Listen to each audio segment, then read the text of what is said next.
Assalamualaikum warahmatullahi wabarakatuh. Perkenalkan, nama saya Dinda Lestari, NIM 1920505018, kelas PMIA, mata kuliah Psikologi Terapan, Prodi Pengembangan Masyarakat Islam, Fakultas Dakwah dan Komunikasi. Dengan dosen pengampu Hendra Wijaya, SAG MPDI.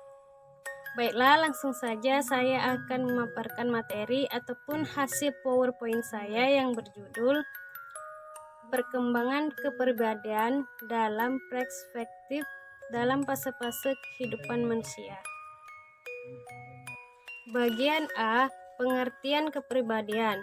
Kepribadian yaitu suatu organisasi yang unik pada diri setiap individu yang ditentukan dipengaruhi oleh faktor-faktor bawaan dan lingkungan sehingga menjadi penentu atau mempengaruhi tingkah laku. Kepribadian mencakup kebiasaan, sikap, dan sifat yang dimiliki seseorang apabila berhubungan dengan orang lain. Bagian B, struktur dan tipologi kepribadian. Struktur kepribadian. 1. Ide adalah sistem kepribadian yang asli atau merupakan dunia batin manusia yang tidak mempunyai hubungan dengan dunia luar. Contohnya, pada saat kita batuk dan lapar. 2. Ego adalah komponen kepribadian yang bertanggung jawab untuk menangani dengan realitas. Contohnya, suara hati untuk memutuskan makan atau tidak. 3. Superego adalah aspek kepribadian yang menampung semua standar moral yang kita dapat dari orang tua. Contohnya, memberikan pertimbangan. Tipologi kepribadian. Tipologi kepribadian merupakan pengetahuan yang menggolongkan manusia berdasarkan faktor-faktor tertentu, misalnya karakteristik fisik, psikis, dan budaya. Contohnya, 1. Karakteristik seperti memiliki sifat pemalu, pendiam, pemarah, dan penyabar. 2. Fisik seperti bentuk tubuh yang diwariskan oleh orang tua. 3. Psikis seperti pikiran dan perasaan. 4. Budaya seperti identitas, warisan, pola perilaku. Bagian C, fase perkembangan kepribadian. Dalam fase-fase perkembangan kepribadian, di setiap individu tidak bisa disamakan satu dengan yang lainnya, tetapi secara umum bisa dirumuskan sebagai berikut. 1. Fase pertama. Fase awal atau pertama dimulai sejak anak berusia 1 hingga 2 tahun, saat anak tersebut mulai mengenal dirinya sendiri.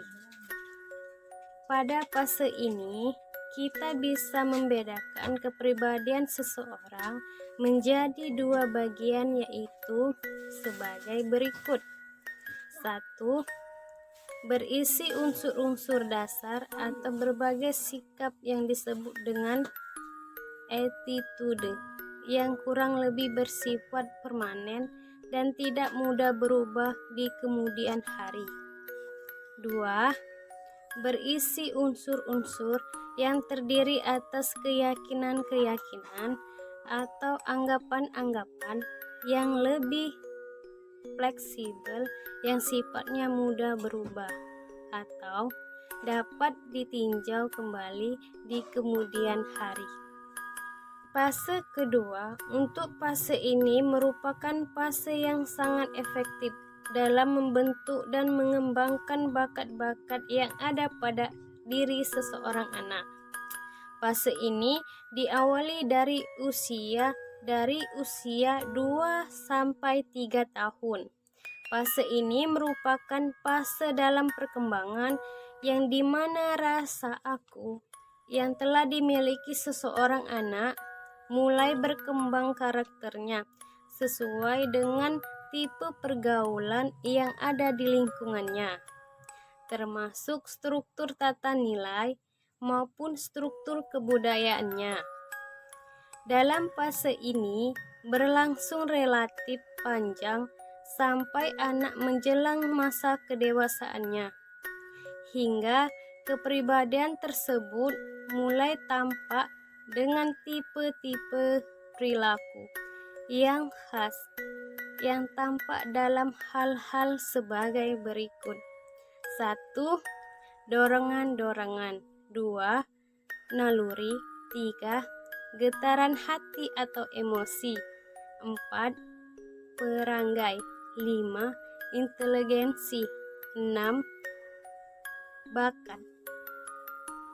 Fase ketiga, dalam proses perkembangan kepribadian seseorang, fase ini merupakan terakhir yang ditandai dengan semakin stabilnya perilaku-perilaku yang khas dari orang tersebut. Pada fase ketiga ini, terjadi perkembangan yang relatif tetap, yakni dengan terbentuknya perilaku-perilaku yang khas sebagai kepribadian yang bersifat abstrak. Setelah kepribadian terbentuk secara permanen, maka dapat diklasifikasikan 3 tipe kepribadian, yaitu 1. Kepribadian normatif. 2.